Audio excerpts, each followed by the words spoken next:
ॐ श्री परमात्मने नमः। श्रीमद्भगवद्गीता अथ नवमोऽध्यायः।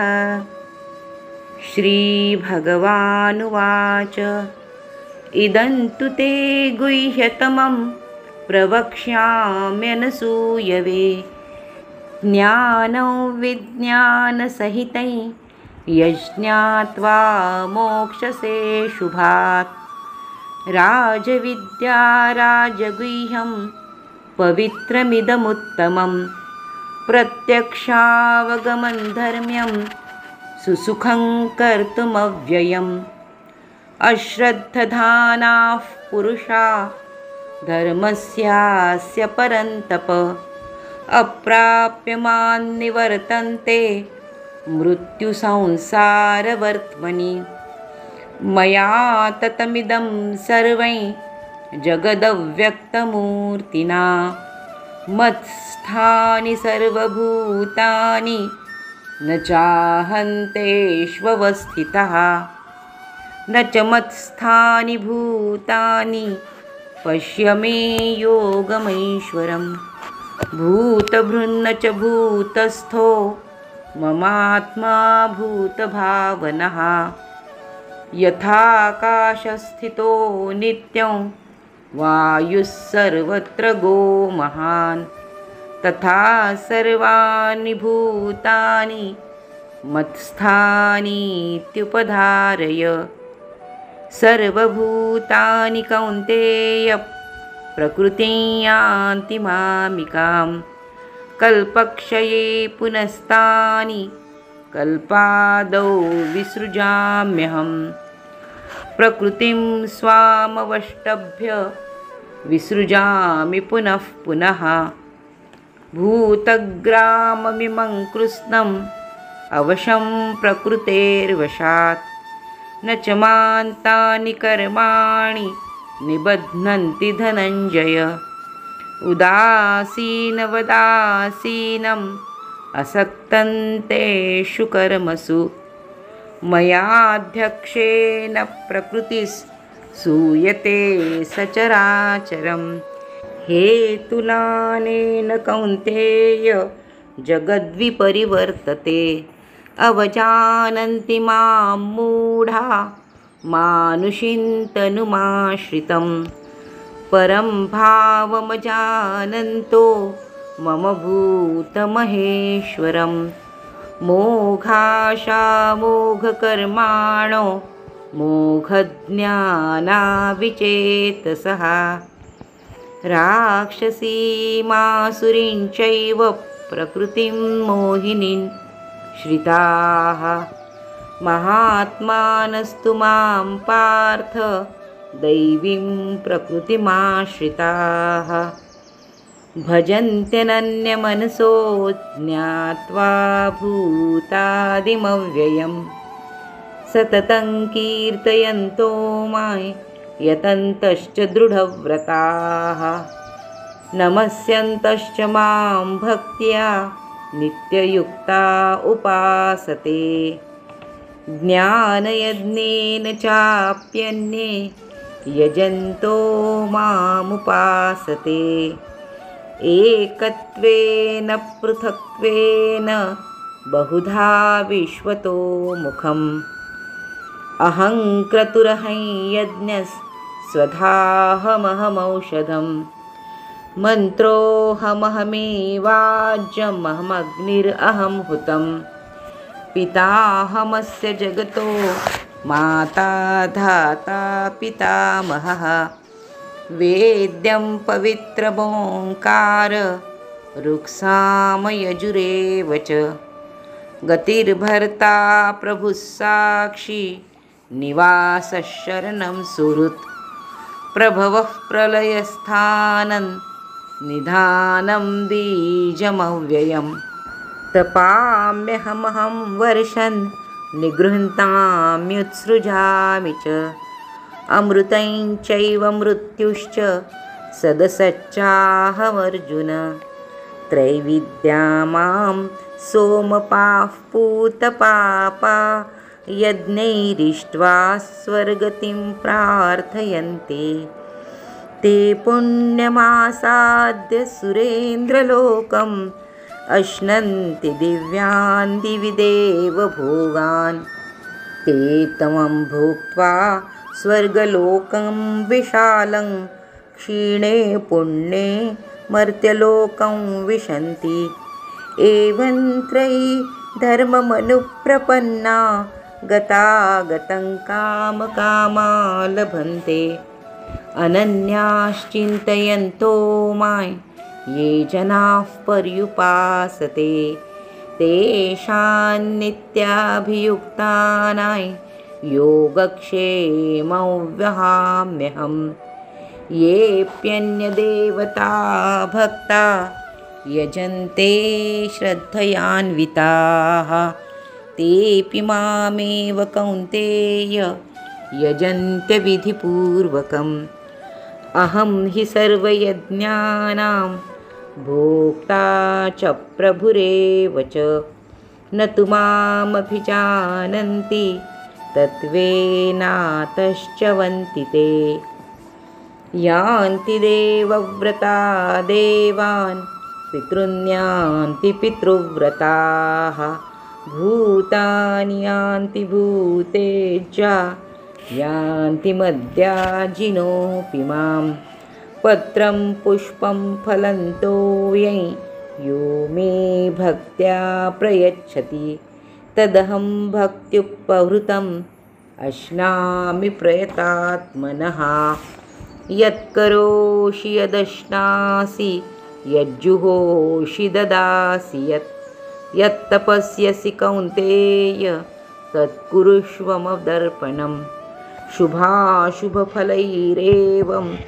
मोक्षसे कर्मबन्धनैः सन्न्यासयोगयुक्तात्मा विमुक्तो मामुपैष्यसि समोऽहं सर्वभूतेषु न मे द्वेषोऽस्ति न प्रियः ये भजन्ति तु मां भक्त्या मयि तेषु चाप्यहम् अपि चेत् सुदुराचारो भजते मामनन्यभाक् साधुरेव समन्तव्यः सम्यग्व्यवसितो हि सः क्षिप्रं भवति धर्मात्मा शश्वच्छान्तिं निगच्छति कौन्तेय प्रतिजानीहि न मे भक्तः प्रणश्यति मां हि पार्थव्यपाश्रित्य येऽपि स्युः पापयोनयः स्त्रियो वैश्यास्तथा शूद्रास्तेऽपि यान्ति पराङ्गतिं किं पुनर्ब्राह्मणाः पुण्या भक्ता राजर्षयस्तथा अनित्यमसुखल्लोकम् इमं प्राप्य भजस्व मां मन्मना भव मद्भक्तो मद्याजी मां नमस्कुरु मामे वैश्यसि युक्त्वैवम् आत्मानं मत्परायणः ॐ तत्सदिति श्रीमद्भगवद्गीतासु उपनिषत्सु ब्रह्मविद्यायां योगशास्त्रे श्रीकृष्णार्जुनसंवादे राजविद्या राजगुह्ययोगो नाम नवमोऽध्यायः। ॐ श्रीकृष्णार्पणमस्तु। श्रीमद्भगवद्गीता अध्याय 9। श्री गणेशाय नमः। श्री सरस्वते नमः। श्री गुरुभ्यो नमः। परमसंत सद्गुरू ठाकरसिंगजी महाराज, परमसंत सद्गुरू बलजीतसिंगजी महाराज यांच्या चरणाशी कोटी कोटी प्रणाम। श्री भगवान कृष्णाच्या चरणी त्रिवार वंदन। श्रोते हो, आपणाला साष्टांग दंडवत। श्री भगवान म्हणाले, दोषदृष्टीरहित अशा तुला भक्ताला हे अतिशय गोपनीय विज्ञानासहित ज्ञान पुन्हा नीटपणे सांगतो अर्जुना। ते जाणल्याने तू दुःखरूप संसारापासून मुक्त होशील। हे विज्ञानासहित ज्ञान सर्व विद्यांचा राजा, सर्व गुप्त गोष्टींचा राजा, अतिशय पवित्र, अतिशय उत्तम, प्रत्यक्ष फळ देणारे, धर्मयुक्त, साधन करण्यास फार सोपे आणि अविनाशी आहे. हे परंतपा, अशा धर्मावर श्रद्धा नसलेले पुरुष मला प्राप्त न होता मृत्यूरूप संसार चक्रात फिरत राहतात. जसे पाण्याने बर्फ परिपूर्ण भरलेले असते, तसे मी निराकार परमात्म्याने हे सर्व जग पूर्ण व्यापलेले आहे. तसेच सर्व प्राणी माझ्यामध्ये संकल्पाच्या आधारावर राहिलेली आहेत, पण वास्तविक मी त्यांच्यामध्ये राहिलेलो नाही. ती सर्व भूते प्राणी मात्र माझ्या ठिकाणी राहिलेली नाहीत, परंतु माझी ईश्वरी योगशक्ती पहा की भूतांना उत्पन्न करणारा आणि त्यांचे धारण पोषण करणारा मी असूनही माझा आत्मा वास्तविकपणे प्राणीमात्रांच्या ठिकाणी राहिलेला नाही. जसा आकाशातून उत्पन्न होऊन सर्वत्र फिरणारा महान वायू नेहमी आकाशातच राहतो, त्याचप्रमाणे माझ्या संकल्पाने उत्पन्न झालेले हे सर्व भूते, हे सर्व प्राणीमात्र माझ्यात राहतात असे समज. हे अर्जुना, कल्पाच्या शेवटी सर्व प्राणीमात्र माझ्या प्रकृतीत विलीन होतात आणि कल्पाच्या आरंभी त्यांना मी पुन्हा उत्पन्न करतो. आपल्या मायेचा अंगीकार करून प्रकृतीच्या ताब्यात असल्यामुळे पराधीन झालेल्या या सर्व प्राणीमात्रांना मी वारंवार त्यांच्या त्यांच्या कर्मानुसार उत्पन्न करतो. हे अर्जुना, त्या कर्मात आसक्ती नसलेल्या आणि उदासीनाप्रमाणे म्हणजे ज्याची सर्व कार्ये कर्तृत्वाचा अभिमान सोडून झालेली असतात, अशा उदासीनाप्रमाणे असलेल्या मज परमात्म्याला ती कर्मे बंधनकारक होत नाही. हे अर्जुना, माझ्या अधिष्ठानामुळे प्रकृती चराचरासह सर्व जग निर्माण करते. याच कारणाने हे संसार चक्र फिरत आहे. माझ्या अधिष्ठानामुळेच प्रकृती चराचरासह सर्व जग निर्माण करते आणि म्हणूनच हे संसार चक्र नित्य फिरत आहे. माझ्या परमभावाला न जाणणारे मूर्ख लोक मनुष्य शरीर धारण करणाऱ्या मला आणि सर्व भूतांमध्ये असलेल्या महान ईश्वराला तुच्छ समजतात. अर्थात आपल्या योगमायेने जगाच्या उद्धारासाठी मनुष्य रूपात वावरणाऱ्या मला, परमेश्वराला, सामान्य असा मनुष्य समजतात. ज्यांची आशा व्यर्थ, कर्मे निरर्थक आणि ज्ञान फुकट असे विक्षिप्त चित्त असलेले अज्ञानी लोक राक्षसी, आसुरी आणि मोहिनी प्रकृतीचाच आश्रय करून राहतात. परंतु हे कुंतीपुत्रा, दैवी प्रकृतीचा आश्रय घेतलेले महात्मे मला सर्व प्राणीमात्रांचे सनातन कारण आणि अविनाशी अक्षर स्वरूप जाणून अनन्य चित्ताने युक्त होऊन निरंतर भजत असतात. ते दृढनिश्चयी भक्त निरंतर माझ्या नामाचे आणि गुणांचे कीर्तन करीत माझ्या प्राप्तीसाठी प्रयत्न करीत असतात. तसेच वारंवार मला प्रणाम करीत नेहमी माझ्या ध्यानात मग्न होऊन अनन्य प्रेमाने माझी उपासना ते करतात.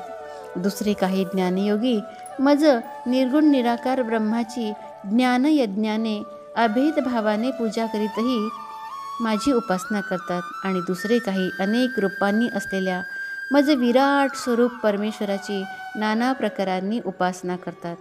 श्रोतयज्ञ मी आहे, स्मार्तयज्ञ मी आहे, पितृयज्ञ मी आहे, वनस्पती, अन्न आणि औषधसुद्धा मीच आहे.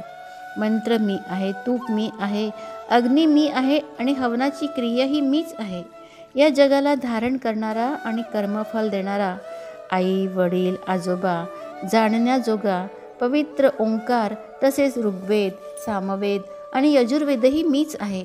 प्राप्त होण्याजोगे परमधाम भरण पोषण करणारा, सर्वांचा स्वामी, शुभ अशुभ पाहणारा, सर्वांचे निवासस्थान, शरण जाण्याजोगा, प्रत्युपकाराची इच्छा न करता हित करणारा, सर्वांच्या उत्पत्ती प्रलयाचे कारण, स्थितीला आधार, निधान म्हणजे प्रलयकाली सर्व भूतांचा सूक्ष्म रूपाने ज्यामध्ये लय होतो त्याला निधान म्हणतात.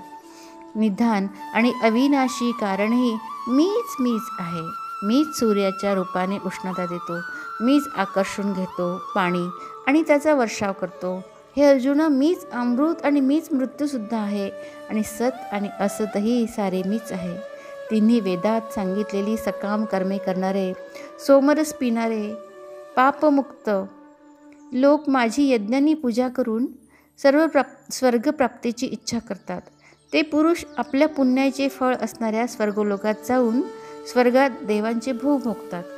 ते त्या विशाल स्वर्गलोकाचा उपभोग घेऊन पुण्यही संपल्यावर परत मृत्यूलोकात येतात. अशा रीतीने स्वर्गप्राप्तीचे साधन असणाऱ्या तिन्ही वेदात सांगितलेल्या सकाम कर्माचे अनुष्ठान करून भोगांची इच्छा करणारे पुरुष वारंवार ये जा करीत असतात. अर्थात पुण्याच्या जोरावर स्वर्गात जातात आणि पुण्य संपल्यावर पुन्हा मृत्यूलोकात येतात. जे अनन्य प्रेमी भक्त मज परमेश्वराला निरंतर चिंतन करीत निष्काम भावनेने बसतात, त्या नित्य माझे चिंतन करणाऱ्या माणसांचा योगक्षेम मी स्वतः त्यांना प्राप्त करून देतो. हे अर्जुना, जे सकाम भक्त श्रद्धेने दुसऱ्या देवांची पूजा करतात तेही माझीच पूजा करतात, परंतु त्यांचे ते पूजन अज्ञानपूर्वक असते. कारण सर्व यज्ञांचा भोक्ता आणि स्वामीसुद्धा मीच आहे. पण ते मला परमेश्वराला तत्वतः जाणत नाही, म्हणून पुन्हा पुन्हा जन्म घेतात. देवांची पूजा करणारे देवांना मिळतात, पितरांची पूजा करणारे पितरांना जाऊन मिळतात, भूतांची पूजा करणारे भूतांना प्राप्त होतात आणि माझी पूजा करणारे भक्त मला येऊन मिळतात. त्यामुळे माझ्या भक्तांना पुनर्जन्म नाही. जो कोणी भक्त मला प्रेमाने पान, फूल, फळ, पाणी इत्यादी अर्पण करतो, त्या शुद्ध बुद्धीच्या निष्काम प्रेमी भक्ताने प्रेमाने अर्पण केलेले ते पान, फूल इत्यादी मी सगुण रूपाने प्रकट होऊन मोठ्या प्रीतीने खातो. हे अर्जुना, तू जे कर्म करतोस, जे खातोस, जे हवन करतोस, जे दान देतोस आणि जे तप करतो, ते सर्व मला अर्पण कर. अशा रीतीने ज्यामध्ये सर्व कर्मे मला भगवंताला अर्पण होतात, अशा संन्यास योगाने युक्त चित्त असलेला तू शुभ अशुभ फलरूप कर्मबंधनातून मुक्त होशील आणि मला येऊन मिळशील. मी सर्व प्राणीमात्रात समभावाने व्यापून राहिला आहो. मला ना कोणी अप्रिय ना प्रिय, परंतु जे भक्त मला प्रेमाने भजतात ते माझ्यात राहतात आणि मीही त्यांच्यात प्रत्यक्ष प्रकट असतो. जसा अग्नी सूक्ष्म रूपाने सर्व जागी व्यापक असूनही साधनांनी प्रकट केला असता प्रत्यक्ष दिसतो, तसाच परमेश्वर सर्व ठिकाणी व्यापून असला तरी भक्तीने भजणाऱ्याच्या अंतःकरणात प्रत्यक्ष प्रकट होतो. जर एखादा अत्यंत दुर्वर्तनीसुद्धा अनन्य भावाने माझा भक्त होऊन मला भजेल तर तो सज्जन समजावा, कारण तो यथार्थ निश्चयी असतो. अर्थात त्याने ईश्वर भजनासारखे दुसरे काहीही नाही असा पूर्ण निश्चय केलेला असतो. तो तत्काळ धर्मात्मा होतो. ईश्वर भजन सर्वात श्रेष्ठ आहे असे तो समजतो. तो तत्काळ धर्मात्मा होतो आणि नेहमी टिकणाऱ्या परम शांतीला प्राप्त होतो. हे अर्जुना, तू हे पक्के लक्षात ठेव सत्य की माझा भक्त कधीही नाश पावत नाही. हे अर्जुना, स्त्रिया, वैश्य, शूद्र तसेच पापयोनी अर्थात चांडाळ आदी कोणीही असो, ते सुद्धा मला शरण आले असता परमगतीलाच प्राप्त होतात. मग पुण्यशील ब्राह्मण तसेच राजश्री भक्तलोक मला शरण येऊन परमगतीला प्राप्त होतात हे काही सांगावेच पाहिजे. म्हणून तू सुखरहित आणि नाशवंत अशा मनुष्य शरीराला प्राप्त होऊन नेहमी माझेच भजन कर, माझ्यातच मन ठेव, माझा भक्त हो, माझी पूजा कर, मला नमस्कार कर. अशा रीतीने आत्म्याला माझ्याशी जोडून मतपरायण होऊन तू मलाच प्राप्त होशील. श्रीमद भगवद्गीता अध्याय 9 समाप्त. जय जय राम कृष्ण हरी. जय जय राम कृष्ण हरी. जय जय राम कृष्ण हरी. श्रीमद भगवद्गीता महात्म्य अध्याय 9. श्री गणेशाय नमः. श्री सरस्वते नमः. श्री गुरुभ्यो नमः. परमसंत सद्गुरू ठाकरसिंगजी महाराज, परमसंत सद्गुरू बलजीतसिंगजी महाराज यांच्या चरणी कोटी कोटी प्रणाम. श्रोते हो, आपण जे काही करतो सत्कार्य ते श्री गुरु आपल्या हाताने करून घेतात, म्हणून गुरुच्या चरणी त्रिवार वंदन आणि श्रीकृष्णाच्या चरणी कोटी कोटी प्रणाम. श्रोते हो, आपण मोठ्या भक्तिभावानं हे ऐकत आहात. आपणाला साष्टांग दंडवत. खरंच आपलं कौतुक किती करावं असं वाटतंय, कारण गीतेसारखं तत्त्वज्ञान थोडंसं श्रवणाला कठीणच असते, परंतु आपण भक्तिभावाने ऐकता. आपणाला खूप खूप धन्यवाद. ऐकूया श्रीमद भगवद्गीता महात्म्य अध्याय 9. श्री महादेव म्हणाले, पार्वती, आता मी 9व्या अध्यायाचे महात्म्य तुला सांगतो, ते लक्ष देऊन ऐक. नर्मदा तीरावर माहिष्मती नावाचे एक नगर आहे. तेथे माधव नावाचा ब्राह्मण राहत होता. तो वेदांगे जाणणारा आणि वेळोवेळी येणाऱ्या अतिथींचे स्वागत करणारा होता. त्याने विद्येच्या साहाय्याने विपुल द्रव्य मिळवून त्या द्रव्याने एक मोठा यज्ञ सुरू केला. त्या यज्ञात बळी देण्यासाठी एक बोकड मागवला गेला. जेव्हा त्या बोकडाची यज्ञपशु म्हणून पूजा करण्यात आली तेव्हा सर्वांना चकित करीत त्या बोकडानं हसत हसत मोठ्याने म्हटले, ए ब्राह्मणा, अरे हे पुष्कळ यज्ञ करण्याचा काय फायदा? यांचे मिळणारे फळ तर नाशिवंत आहे आणि शिवाय हे जन्ममृत्यूचे सुद्धा कारण आहेत. असे यज्ञ करूनही सध्या माझी जी स्थिती आहे ना ती पहा ना. बोकडाचे हे अत्यंत कुतूहलपूर्ण बोलणे ऐकून यज्ञमंडपातील सारे जण आश्चर्याने चकित झाले आणि त्यानंतर यज्ञ करणाऱ्या ब्राह्मणाने हात जोडून अनिमिष नेत्रांनी बोकडाकडे पाहत त्याला नमस्कार केला आणि आदरपूर्वक त्याला विचारलं. ब्राह्मण म्हणाला, आपली जात कोणती? आपला स्वभाव कसा आहे? आपले आचरण कसे होते? आपल्याला बकऱ्याचा जन्म कशामुळे आला हे सर्व कृपया मला सांगा. बोकड म्हणाला, ब्राह्मणा, मी पूर्वजन्मी ब्राह्मणांच्या अत्यंत निर्मळ कुळात जन्मलो. मी वेदवेत्ता असून अनेक यज्ञ करीत असे. एकदा माझ्या पत्नीने आपल्या मुलाचा रोग बरा व्हावा म्हणून दुर्गा देवीला बोकड बळी देण्याचे ठरवून मला एक बोकड आणण्यास सांगितले. त्याप्रमाणे मी बोकड आणल्यावर चंडिकेसमोर जेव्हा तो कापला जाऊ लागला तेव्हा त्याच्या आईने मला शाप दिला की, अरे नीच ब्राह्मणा, तू माझ्या पोराला ठार मारतोस म्हणून तूही पुढील जन्मी बकरा हो. मंडळी, श्रवणाचं किती महत्त्व बघा.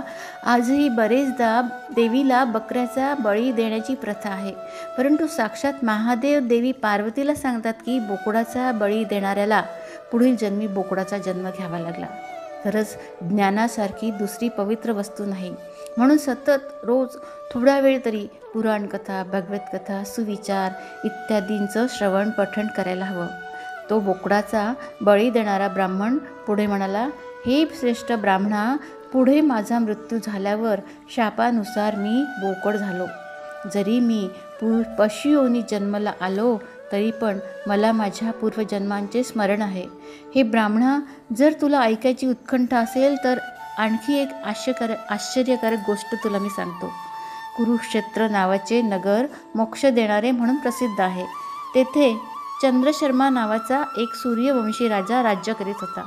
एकदा सूर्यग्रहणाच्या वेळी राजाने श्रद्धापूर्वक कालपुरुषाचे दान करण्याचे ठरवले. त्याने वेदांग पारंगत अशा एका विद्वान ब्राह्मणाला बोलवले आणि पुरोहितासह तो तीर्थातील पवित्र पाण्याने स्नान करायला निघाला. राजाने तीर्थात उतरून स्नान केले आणि 2 वस्त्रे धारण केली. नंतर प्रसन्न मनाने पांढरे चंदन अंगाला लावले आणि पुरोहिताचा हात धरून बरोबरच्या सेवकांसह तो आपल्या जागी आला. नंतर राजाने मोठ्या श्रद्धेने विधीपूर्वक ब्राह्मणाला कालपुरुषाचे दान केले. त्यावेळी कालपुरुषाचे हृदय फाडून त्यातून एक पापी चांडाळ प्रकट झाला आणि नंतर थोड्या वेळाने निंदासुद्धा चांडाळीचे रूप घेऊन कालपुरुषाच्या शरीरातून बाहेर पडली आणि ब्राह्मणाजवळ आली. अशा रीतीने चांडाळ स्त्री पुरुष डोळे लाल करून ब्राह्मणाच्या अंगात जबरदस्तीने शिरू लागले. तो ब्राह्मण मनातल्या मनात 9व्या अध्यायाचा पाठ करीत होता आणि राजा गुपचूप हे सर्व कौतुक पाहत होता. ब्राह्मणाच्या मनात भगवान गोविंद निवास करत होते. तो त्यांचे नित्य स्मरण करत होता, त्यांचे ध्यान करू लागला. ब्राह्मणाने गीतेचा अध्याय म्हणत जेव्हा हृदयातील भगवंताचे ध्यान केले तेव्हा गीतेच्या अक्षरातून प्रकट झालेल्या विष्णुदूतांना घाबरून ती चांडाळ जोडी पळून गेली. त्यांचे ब्राह्मणाच्या शरीरात शिरण्याचे प्रयत्न फुकट गेले. ही घटना प्रत्यक्ष पाहणाऱ्या राजाचे डोळे आश्चर्याने विस्फारित झाले. त्याने ब्राह्मणाला विचारले, ब्राह्मण श्रेष्ठा, या महाभयंकर आपत्तीतून आपण कसे काय पार झालेत? आपण कोणत्या मंत्राचा जप आणि कोणत्या देवतेचे स्मरण करत होता? तो पुरुष आणि ती स्त्री कोण होती? ती दोघे कुठून आली आणि नंतर ती कशी आणि कुठे निघून गेली? हे सर्व कृपा करून मला समजावून सांगा. ब्राह्मण म्हणाला, राजा, चांडाळाच्या रूपाने भयंकर पापच प्रकट झाले होते आणि ती स्त्री म्हणजे प्रत्यक्ष निंदा होती. माझ्या दृष्टीने ती दोघे अशीच होती. त्यावेळी मी गीतेच्या 9व्या अध्यायातील मंत्राचा जप करीत होतो. त्यांच्या प्रभावाने सारे संकट दूर झाले. राजा, मी रोजच गीतेच्या 9व्या अध्यायाचा जप करतो, त्यामुळे सर्व प्रकारच्या दानांचे ग्रहण करण्याचे पाप नाहीसे होते. हे ऐकून राजाने त्याच ब्राह्मणाकडून 9व्या अध्यायाचे अध्ययन केले आणि त्या दोघांनाही मोक्षप्राप्ती झाली. ही कथा ऐकून ब्राह्मणाने बकऱ्याला सोडून दिले आणि गीतेच्या 9व्या अध्यायाच्या पठन चिंतनाने परमगती प्राप्त केली. मंडळी, घरात संस्कृत श्लोक, गीता, रामरक्षा, हनुमान चालिसा, विष्णू सहस्त्रनाम, देवी देवतांचे स्तोत्र, मंत्र काही वेळ सुरू ठेवल्यास घरातील वाईट शक्ती निघून जाते आणि घरात ती प्रवेशच करू शकत नाही आणि पवित्र लहरी निर्माण होतात. घरातील त्यामुळे वातावरण प्रेमळ आणि सुखद होते. श्रवणाचं हे महात्म्य आपणाला पक्कच समजलं असेल. जय जय रामकृष्ण हरी, जय जय रामकृष्ण हरी, जय जय रामकृष्ण हरी.